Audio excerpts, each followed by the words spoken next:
મહેસાણાની ઊંઝા પાલિકામાં ચેરમેન પદનો વિવાદ વકર્યો। કારોબારી ચેરમેન બદલવાની માંગ સાથે ધરણા।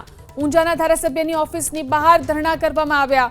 વોર્ડ નંબર 6 ના નારાજ કાર્યકરો સદસ્યોના ધારાસભ્ય ઓફિસ ઉપર ધરણા। ધારાસભ્યએ નારાજ કાર્યકરોને યોગ્ય કરવાની ખાતરી પણ આપી। વધુ જાણકારી મેળવી અમારા સંવાદદાતા હારૂન આપણી સાથે ફોન લાઈનથી જોડાયા છે। હારૂન, કઈ રીતનો વિવાદ જોવા મળી રહ્યો છે અને ખાસ તો જે ધરણા કરી રહ્યા છે તેમની શું માંગ?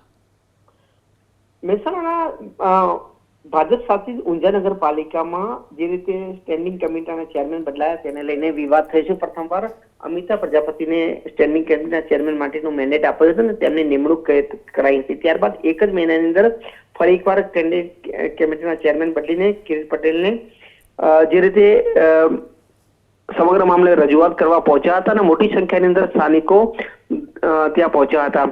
જે વોર્ડ નંબર 6 ના સદસ્ય છે તેમની સાથે અન્ય તેમના સમર્થકો પણ ત્યાં પહોંચ્યા હતા અને જે રીતે કારોબારી ચેરમેન બદલ્યા છે તેને લઈને તેઓ રજૂઆત કરી હતી। ત્યારબાદ ત્યાં ધરણા ઉપર બેઠી ગયા હતા।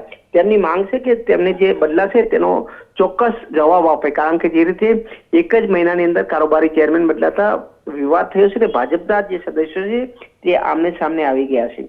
જોકે જોવાનું એ રહ્યું કે હવે કિરીટ પટેલ સામે પણ ક્યાંક ને ક્યાંક સ્થાનિકોમાં નારાજગી જોવા મળી છે। ભાજપ સદસ્ય અને ધારાસભ્યો વચ્ચે શાબ્દિક બોલાચાલી પણ થઈ હતી। જી આભાર તમામ જાણકારી આપવા માટે।